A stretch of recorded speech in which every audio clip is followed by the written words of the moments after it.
Hello and welcome back to another episode of Inside the Aspergers Studios. Today I'm joined with my co-host Michelle and I'm joined with Heather. Heather, welcome to the show. Hi, thanks for having me, Reid. So, as I always like to ask every guest, why don't you tell me a little bit about yourself? So my name is Heather Florio. I am the CEO of Desert Harvest, which is a wellness company focused on pelvic and sexual health. And we've been doing that now for 30 years. And we're based in the state of Maine. All right. So, you were diagnosed at the age 41. When you Mhm. got diagnosed, did you look back at your life and think maybe this explains why you had these other issues? Yes, it was kind of an enlightenment. For years I've just been trying to understand like myself and trying to make up for what those that were supposed to necessarily care for me the most, that told me that there were things that were wrong with me, or that I was bad, or I was evil, or I was whatever. It was that, so I was always trying to work on myself, make a better version of myself, that one that fit in, that people liked, that people wanted to be around. So I've been working on that since I was young. And so being diagnosed and now looking back, it's like an enlightenment. It's like, oh my gosh, there's nothing wrong with me. It's just who I am. It's a part of who I am. And and I think even for my family, they all started, my husband, my sons, even my employees, all like read up on autism and where it was like, oh my gosh, this is you. Right. You had social issues with social cues. How did you overcome that? Because with me, I still struggle with reading people's social cues, not knowing what to react to, their emotions. I mean, I can't read a person's face and know what they're feeling. I actually, interestingly, tried to start reading books to. That was the one thing that helped me. So when I was going transitioning from middle school, which was hell, into high school, where you can kind of blend in a little bit more when you're in a big high school, I knew that I wanted to. Why could I not pick up on what people were saying and thinking?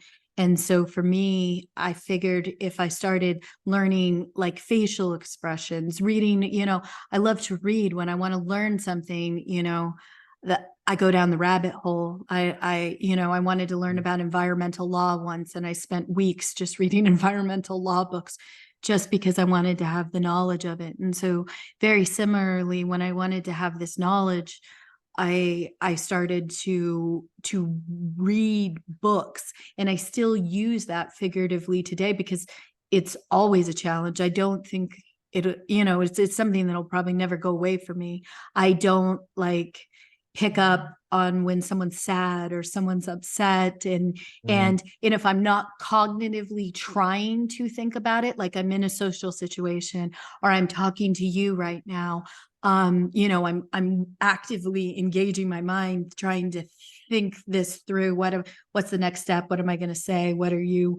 And whereas when I'm not cognitively thinking about it, and let's say I'm reading a book, and one of my employees or something walks in, and I may not pick up that they've just walked in to tell me that, something bad just happened. One of their parents just passed, or something. And because I'm not cognitively trying to, I don't, I miss those cues a lot, Mhm. and probably always will. So it's not a perfect science, but it helps me by reading those books and understanding just like facial expressions and cues and things like that. It's helped me to navigate when I am in social situations and I'm being very cognitively aware of how I interact and how other people are feeling or thinking around me. Yeah, I mean, I think part of our problem with reading social cues has to be the fact that we avoid eye contact, so we don't look at the person's face. So we don't see what they're feeling on their face. We don't see their emotions. So that's part of our problem, I think. Yeah, yeah. I mean, it's definitely something where I very cognitively have to think, and I have to be looking. I have to force myself to engage. I have to force myself. It's been training that I've been doing since I was 13. I Mhm. just didn't know I had autism. So you were bullied in high school. How did you overcome all of that and deal with it today, even? It's still hard for me. It was middle school was my worst. Middle school was hell. And anybody, especially with, I don't know gender wise, but for girls were vicious. Yeah. In middle school, yeah, you probably know, Michelle. I think every girl can relate in some way, but for me, having autism, it was a situation in which I I didn't know why. I didn't understand why everybody was being so mean to me, and why I felt so socially isolated. For me, it was a hard situation because I didn't have the support at home. I didn't have the support at school. So I was very isolated in my childhood, almost my entire childhood. When I got to high school, I started, and I've done this, I realized, and the therapist that helped diagnose me with autism taught me this, is that I attach myself to people that are the opposite of me, or what I want to be. What I think is socially, these gregarious social personalities that go into a room and everybody loves them and everybody engages with them. And so when I got into high school, I started doing that as part of, like, I met a girl like in between my freshman and at some event that my parents dragged me to. Turns out she had just moved here. We were going to the same school, and she had that personality that everybody loved. And so I could be the invisible piece back here and not say too much, and be a little bit more socially accepted, in a sense, by attaching myself to people that that could be what I couldn't be. All I right. think that's very relatable from my experience as well. So it's good to hear it from someone else. Yeah, yeah. That, I mean, it's just a feeling, especially when you're young and you're trying to figure yourself out. I mean, that's the hardest time for any teenager. But then to have autism in it, and not even know at that point that I had that, it makes sense now, but back then it was hard. And even now as an adult, I struggle with, when I'm in social situations per se, I I I will still do that same thing. I might gravitate myself towards a person that is that person that I can't be, so that they can be in those situations, especially when I'm in large groups. Interestingly enough, I can get up and I can speak into a full crowd of people because I have the ability to compartmentalize. And I don't know if you two have that ability, but what it allows me to do is to pretend that I'm in a room of nobody, but I'm talking about a subject that I love. And so I can talk forever. I can, especially when it's something that I'm know a lot about, but I can't, but then when I get off that stage and everybody is congratulating me and wants to, like, yeah, come up and pat you on the back, I'm all like, where's the bathroom? Do you think Yeah. that part of the reason you tend to gravitate towards one person in larger groups is because it's easier for you to do that one-on-one communication versus communicating with everyone in the larger group?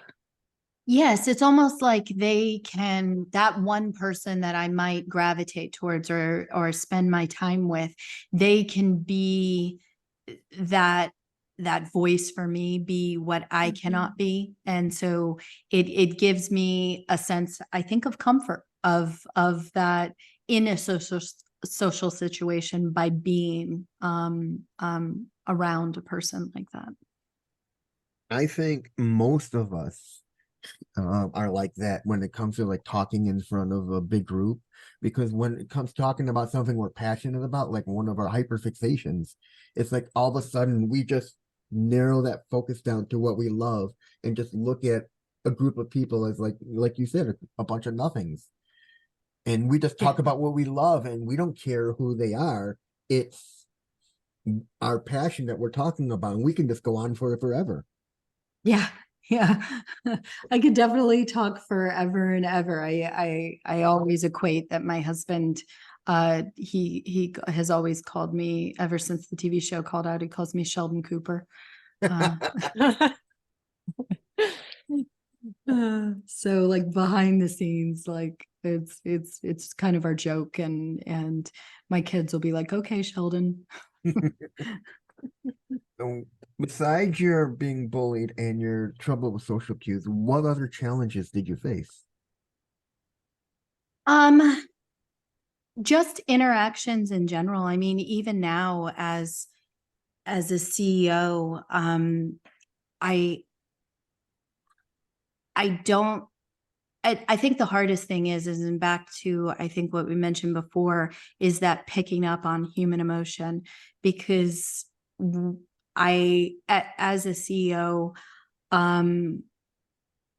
it's really hard. I have a staff of 30 employees, and they rely on me. They count on me. And whether it's, personal, professional, otherwise, a lot of the times they'll come to me with various things. And I think that that is the hardest thing, is just connecting with people.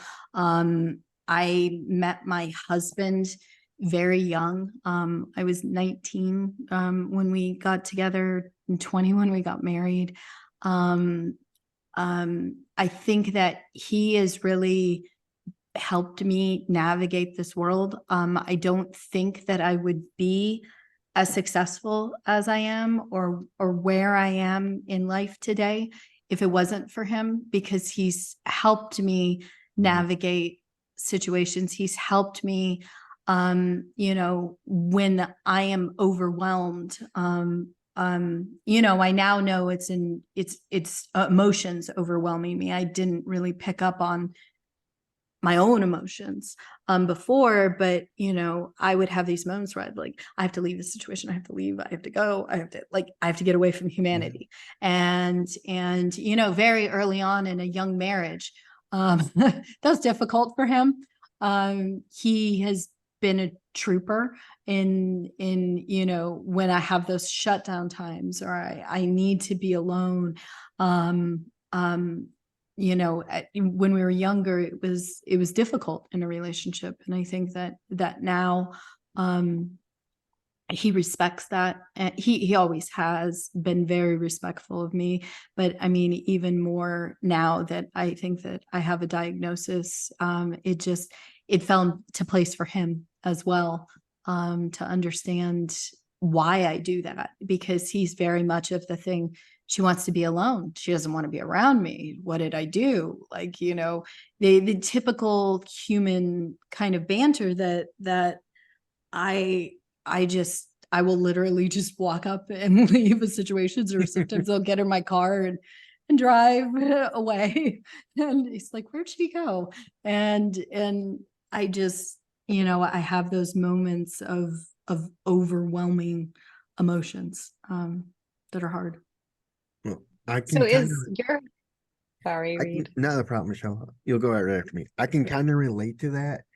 I have my sister-in-law's got a big family, and we get together for Thanksgiving and Christmas. And all of a sudden, I'll just disappear, go downstairs into the basement where it's quieter. My parents, my mom and dad, when my father was still living, would be like, "Where did you disappear to? Why did you go downstairs?" I'm like, "I needed quiet time. It was just too much talking, too much things, too much noise. I needed that quiet time for myself to regenerate and to where I can come back upstairs and deal with what's going on. So I can relate. Yeah. Yeah. So is your partner neurotypical? Yes. Yes, he is. He is. So what's it like sort of navigating a relationship with a neurotypical partner? Do you feel like there's advantages, disadvantages? I think that it could probably go both ways. For me, it's been an advantage because I have someone that can see the world the way I can't see. So it's kind of a balance of opposites, a yin and yang in a sense, because he can be what I can't be. And he's okay with who I am and helping me navigate the world. Even though we didn't know I had autism, we knew that I wasn't like everybody else. And he sometimes called it my crazy, where would be like, I'm gonna go walk in the rain, or I'm gonna, and I just have these moments where I'll just be like, I'm gonna go dancing, or he's dealt with my spontaneity and frivolity, I think, very, very well. And so I think it's definitely the partner. I was hugely lucky. I can't say it enough to find him at the age that I did, and to have that support system my entire adult life has been formative. And I would say that having a balance and having someone who is neurotypical was nice, because it helped me navigate. I think that if we had, both been, neurodiverse, that it would have been a little bit more difficult, because I wouldn't have had as much of that support system in navigating the world that I did, because we would both be, trying to support each other, or maybe both hiding out in our house. I really think that everybody who's autistic should have a counterpart that's neurotypical, because it's the, like you said, it's the yin to the yang. It's that one person who can help us navigate the world and guide us through all the challenges that the normal world throws at us. Yeah. Yeah. Yeah. It gives a different lens that we might not necessarily see. And I think it's wonderful. When you were in college, what issues did you have to face? Oh gosh. One of the hardest things for me in school, I didn't do very well in school. I didn't do very well.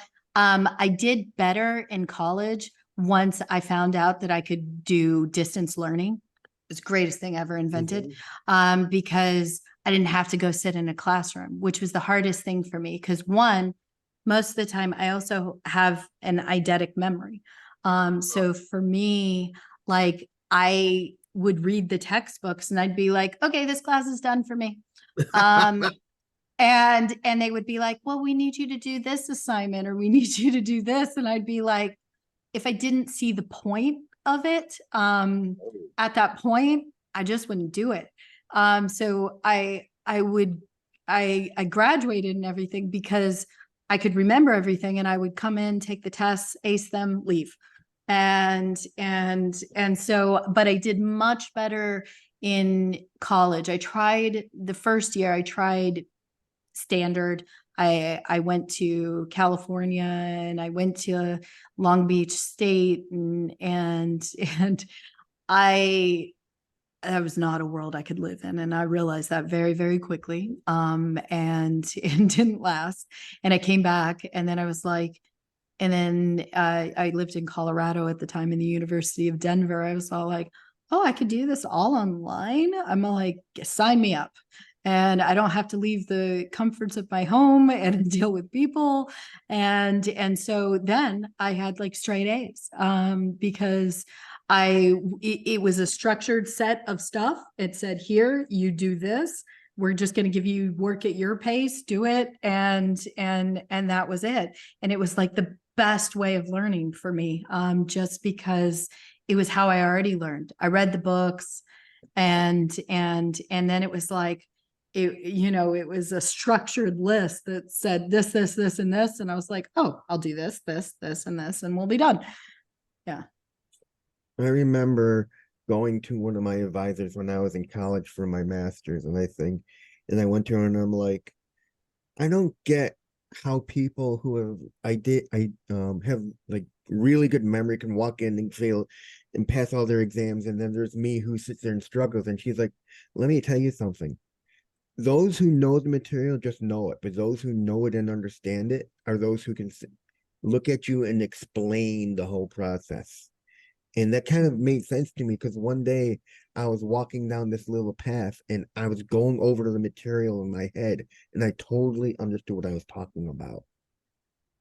That's And I awesome. came They running. feeling a connection. Yeah, I felt that connection. I was like, oh my God, I understand this now because I'm able to explain it to myself.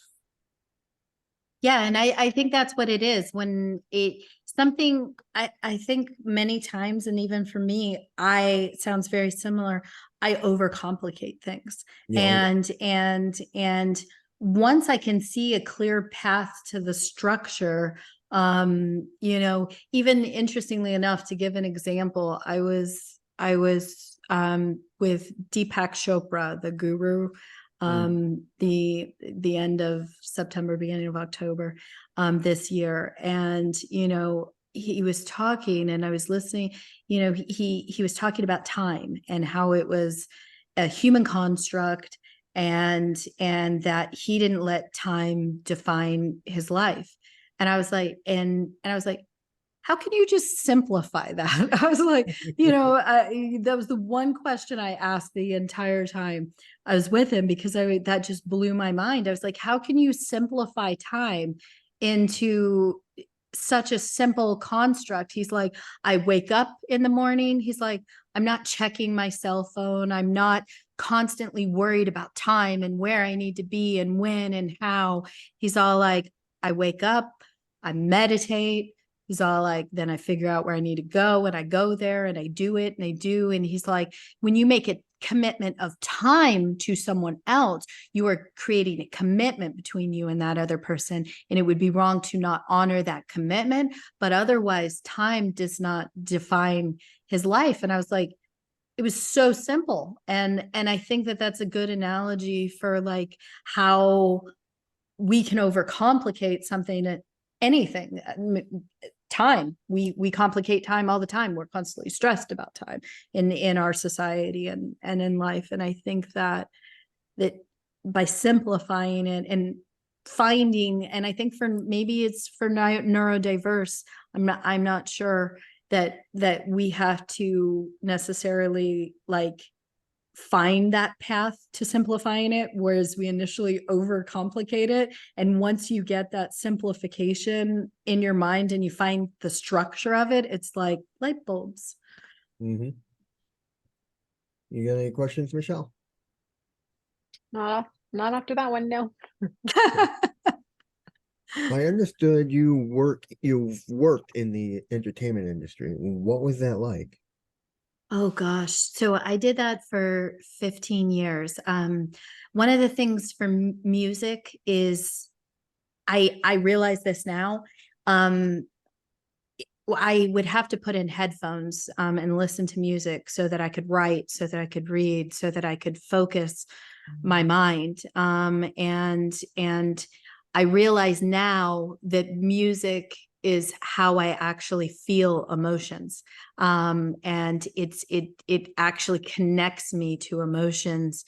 And so I think that that's what gravitated me towards that industry initially. I grew up with a very entrepreneurial mother. So one thing she did bestow on me is work, work, work, work, work.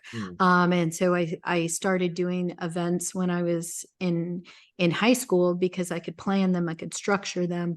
And then that led to me doing events in the music industry and doing front of house operations for music venues and private events for musicians.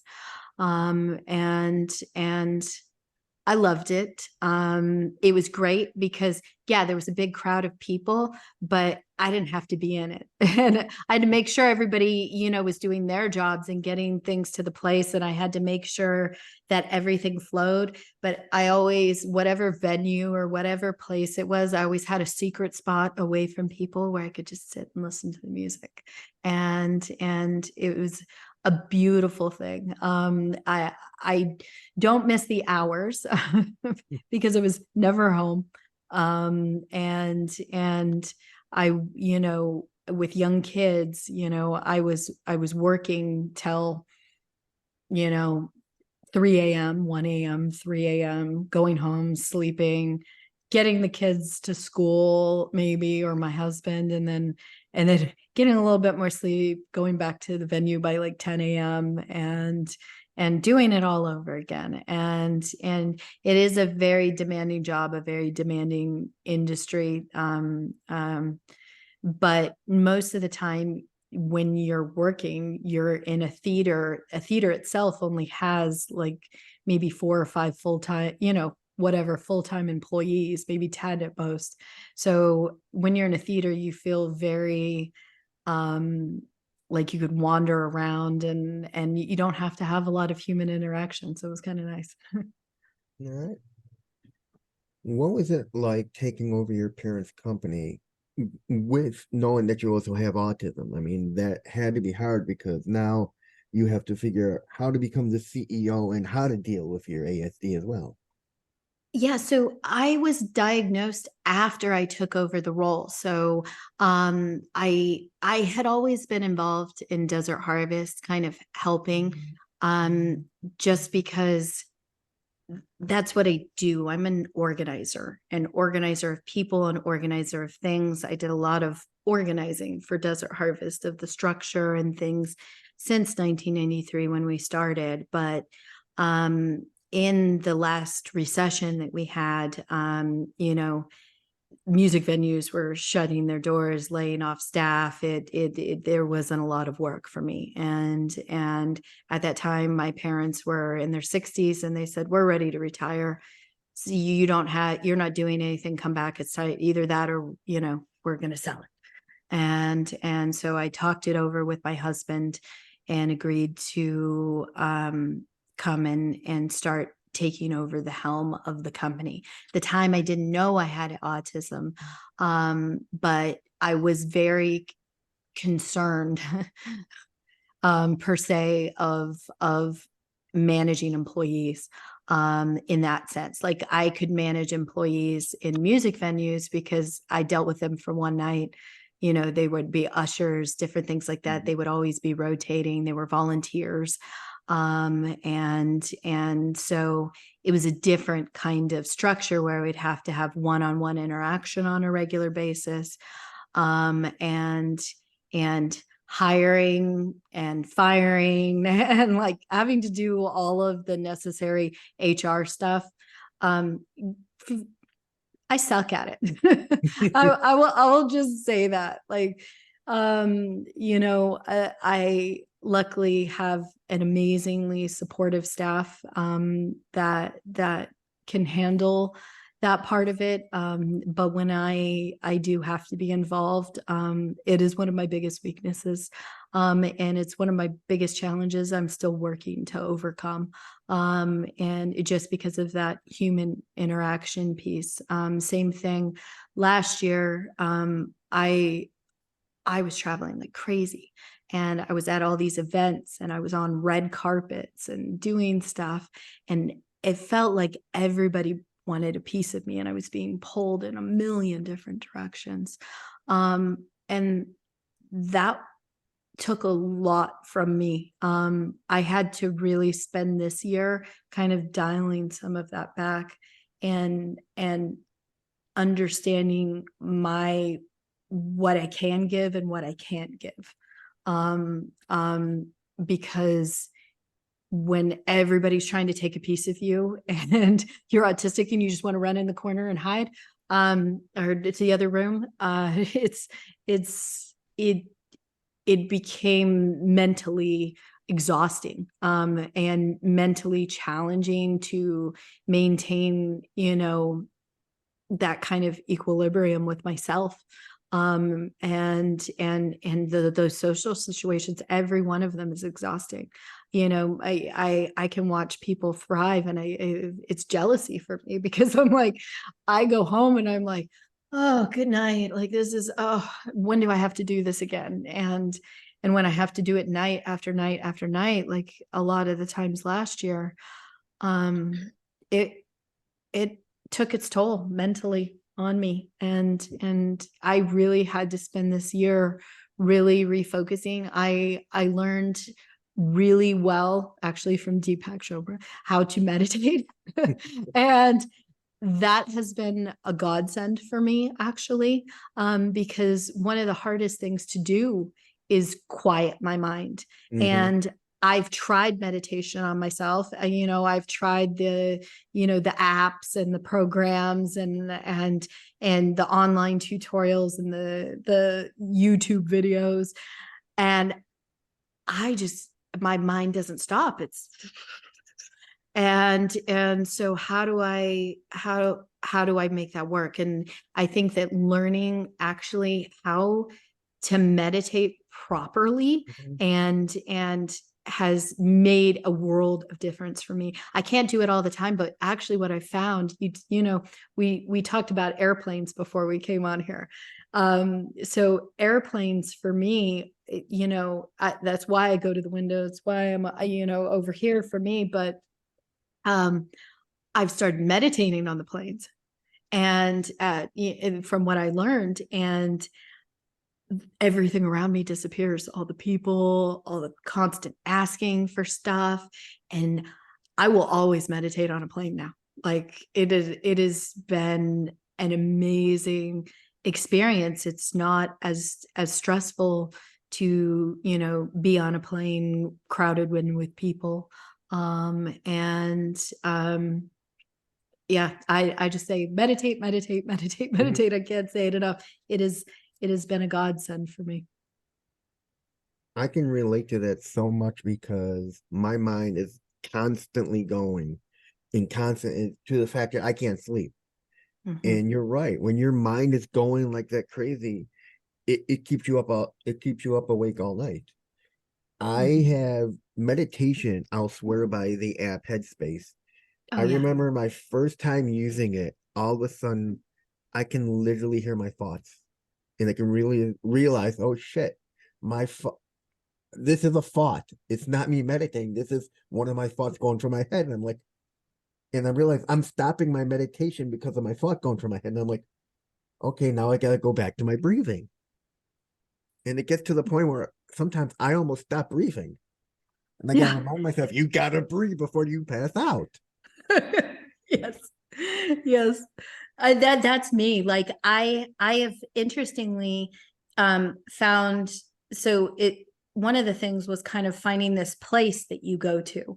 And this is probably really silly, but my boys, it's the only video game I play with them is Assassin's Creed.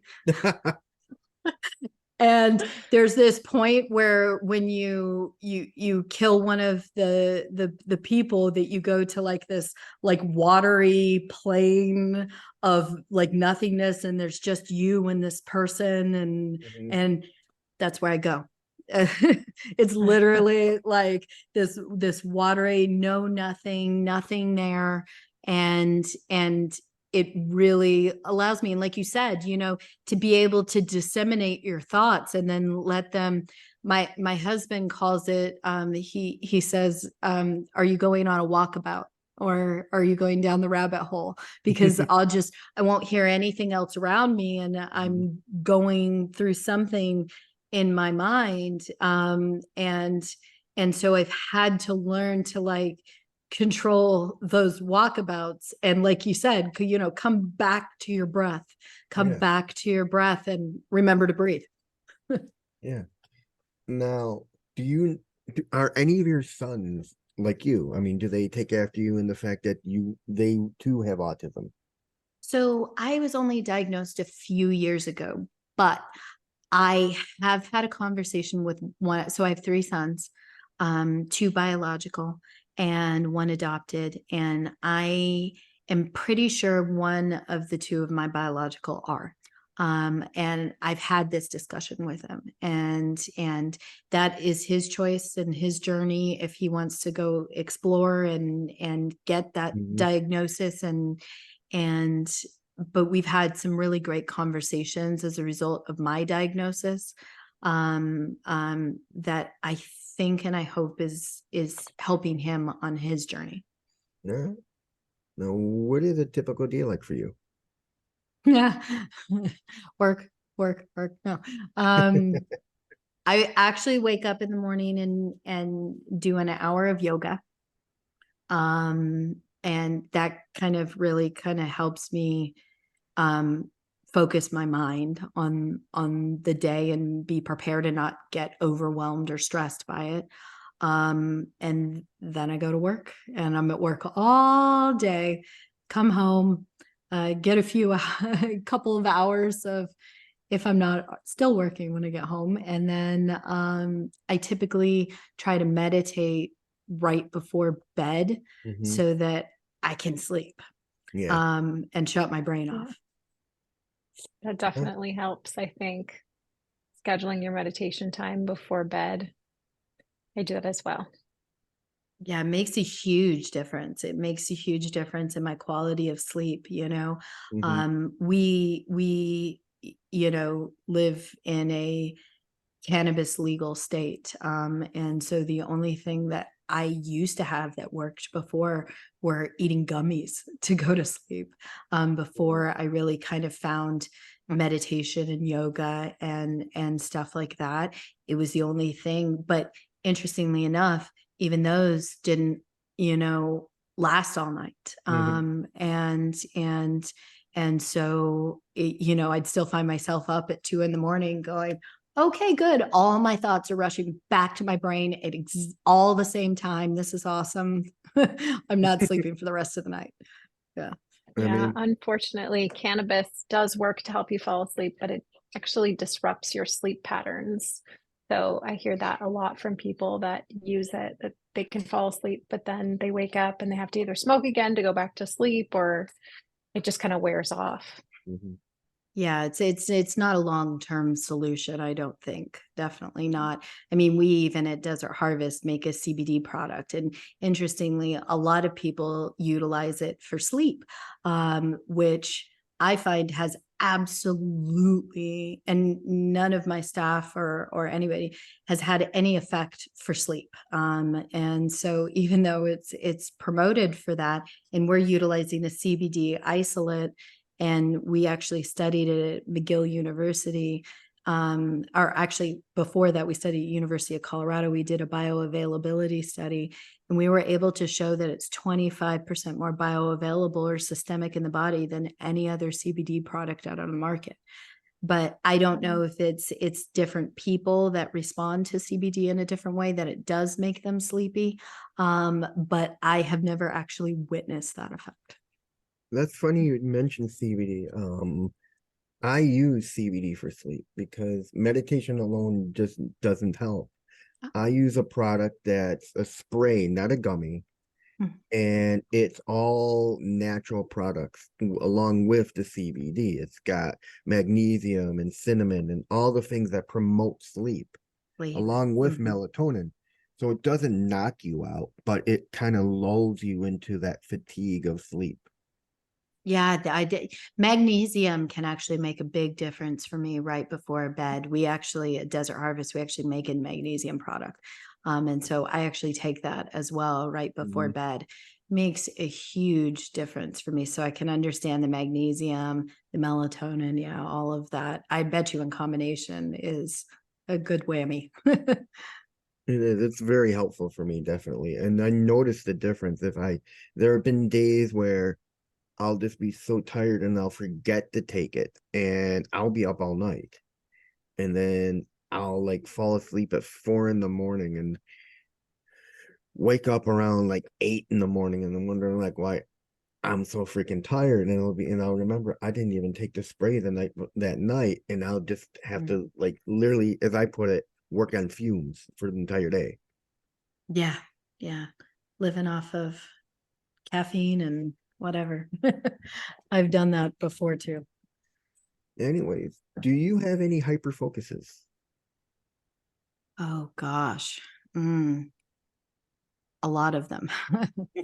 um I I have kind of one of the things that kind of was for me was being very obsessive compulsive disorder was the other thing that they um mentioned when I got the autism diagnosis. And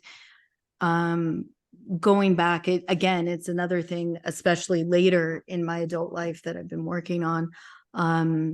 Everything has to be in place. Everything had to have its place.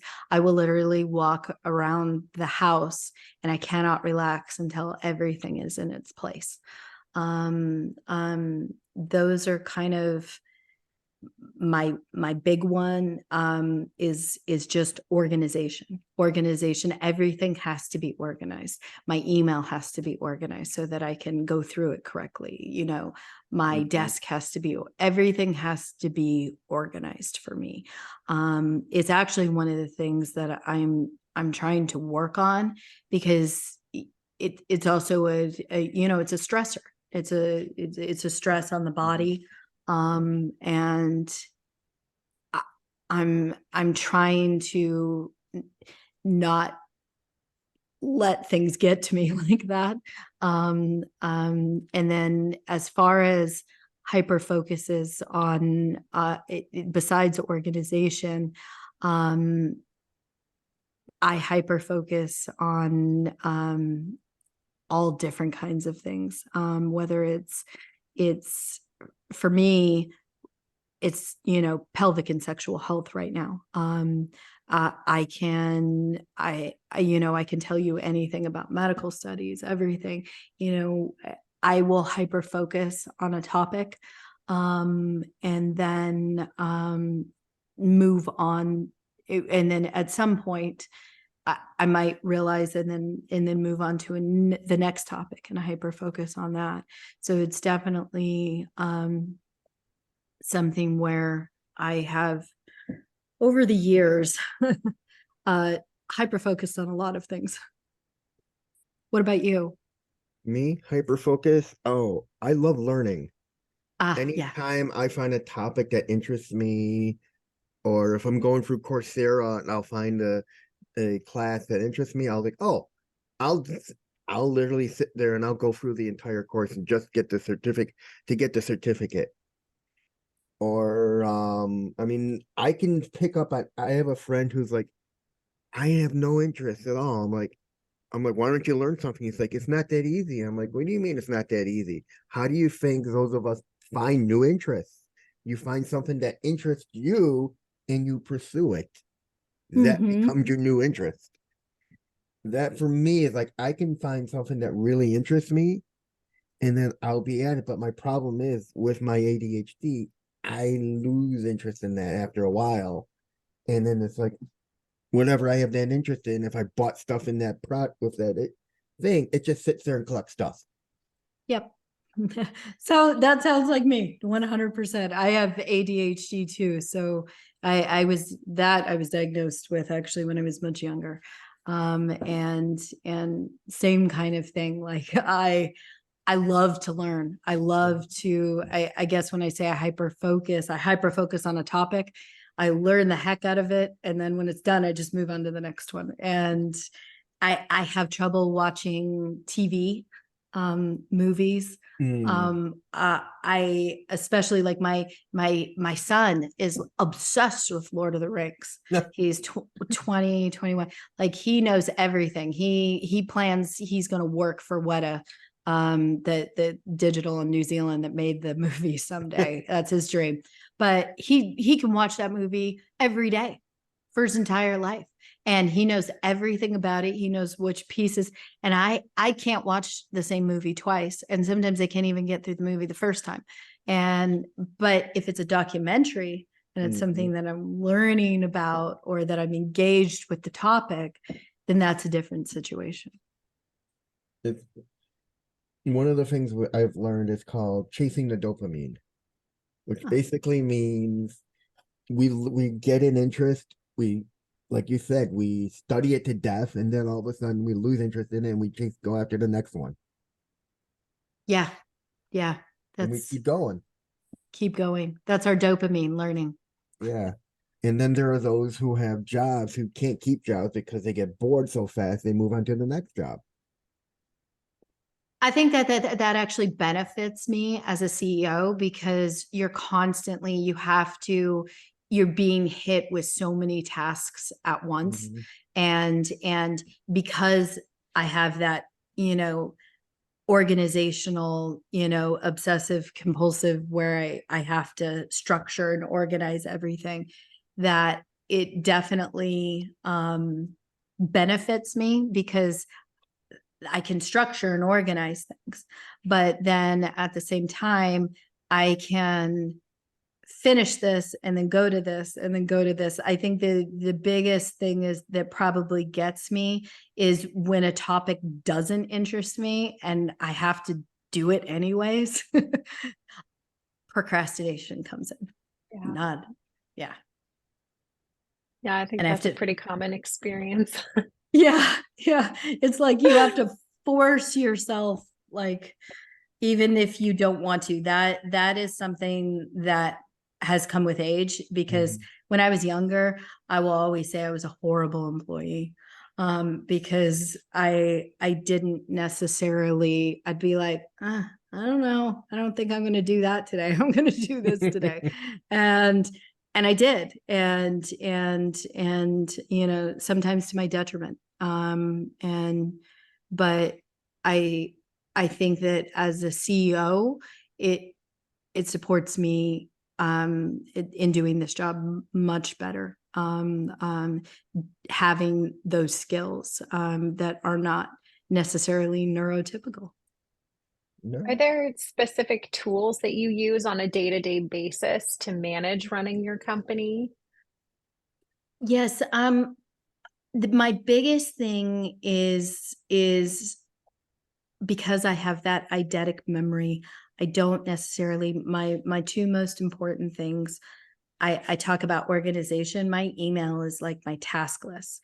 Like I have a notes where I keep notes, but in reality, when I am going through looking at my tasks for the day, most of what I'm looking through is my email. So that's why it's very important for me to keep it so structured. Outlook is my friend.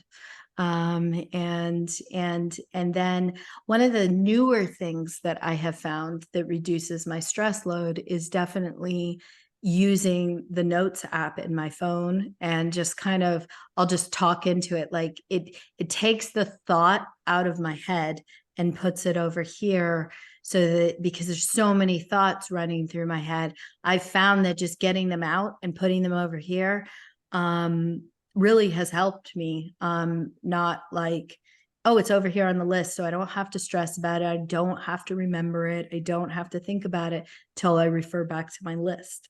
That has been very beneficial. Those are probably the best ways that I organize. Utilizing Slack with all of my staff, so I don't necessarily have to have as many face-to-face interactions. Beautiful thing, greatest thing invented. And Zoom is another great thing, because I definitely, you know, get to have all of these meetings and I don't have to go all over the place and do them face to face and necessarily all of the time. It takes a little bit of pressure off in that sense. So I think Zoom has been really great. Those are probably the tools that I utilize most just to structure my days. And then of course, maintaining my calendar, it feels like a sense of structure that's there.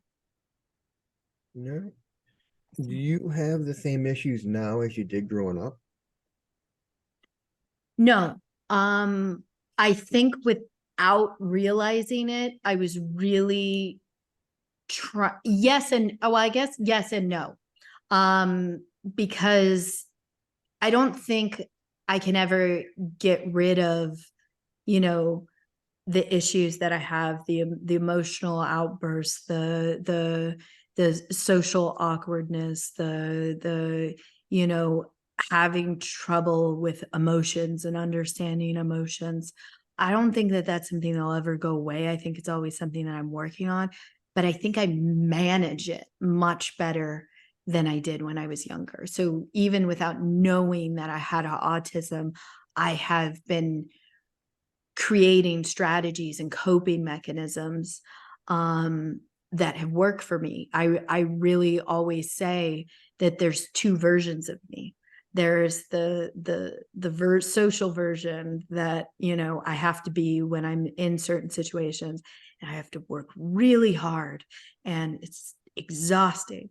And then there's the real me, the chaos, you know, the wild child, as my husband sometimes calls me. And so there's these two versions of myself that I live in the world with. And one is me, and then the other one is the one that I work really hard to be, so that I can fit into the business world and fit into what I'm doing. And it's really interesting because since my diagnosis, one of the things that's been really cathartic for me, but I've also realized helps me kind of buffer situations, is to tell people. Is I tell everybody I'm autistic. I'm autistic. I'm autistic. Mm-hmm. And it really, you know, it really helps people understand, I think, myself better, so that maybe I don't have to work as hard and I can be more of myself, you know, my more neurodiverse self than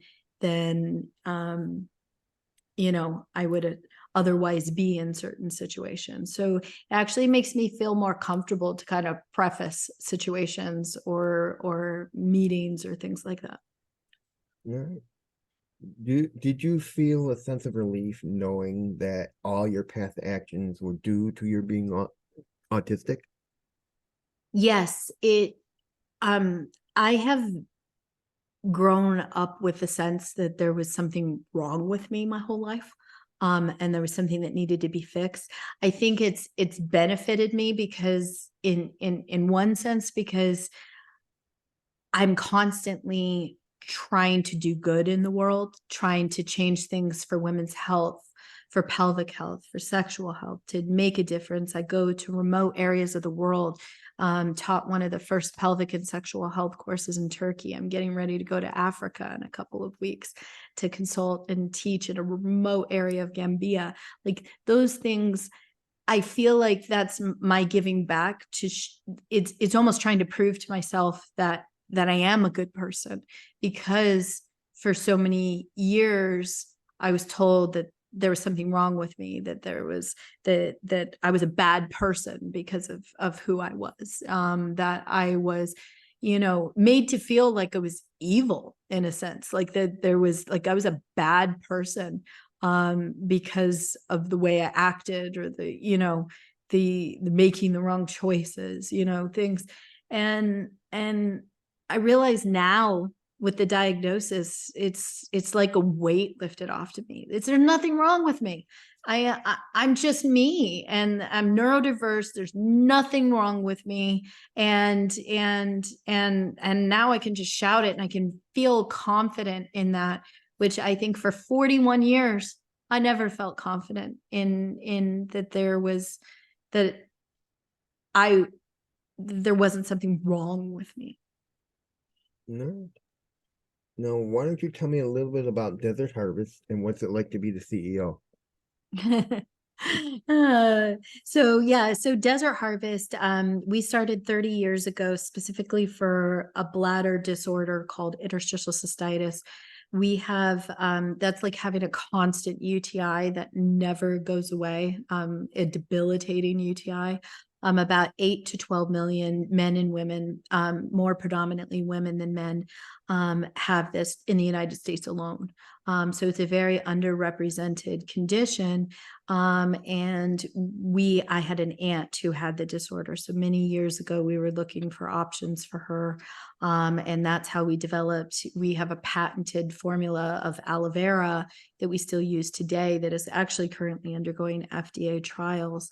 And then throughout the years, because we worked in urology and predominantly with women, we started to develop other pelvic and sexual health products, from sexual lubricants that are meant specifically to mimic biomes, to an entire supplement line that we have, and we do a lot of clinical research all over the world, specifically for pelvic and sexual health conditions. And we continue to do that, whether it's education, advocacy, all different kinds of projects. And so Desert Harvest, I even contributed and wrote a book called The Musculoskeletal Mystery, with a pelvic PT at Duke University. And so I think that Desert Harvest has really become this, wellness organization that I love to be the head of and to be a part of. And because I get to watch people's lives change. And so I think that that's what continues to drive my passion. This one hasn't waned, so I'm still going strong on this. And I think I've found definitely a niche for me that drives my passion, and which allows me to be a good CEO, or at least that's what my staff tells me. Is a lot of the staff that's here is because they've told me that my passion for this is infectious, and they want to be a part of that and be a part of changing people's lives. And so at Desert Harvest, we get to do that. And as a CEO, I get to kind of guide that. And it gives me a sense of purpose, and it gives me a structure, which I love. So that's Desert Harvest in a nutshell. Is shameless plug, desertharvest.com. No. And finally, where can people find out more about you and Desert Harvest? Oh, yes. Yeah. So they can definitely visit our website, which is desertharvest.com. Or we have great customer service staff that can answer questions about any of our products at 800-222-3901, or they can follow us on social at Desert Harvest Aloe Vera. And that's it, ladies and gentlemen. I'm Reid Miles, joined with Michelle Markham, and that was Heather Florio. See you in the next one, everyone. See you there.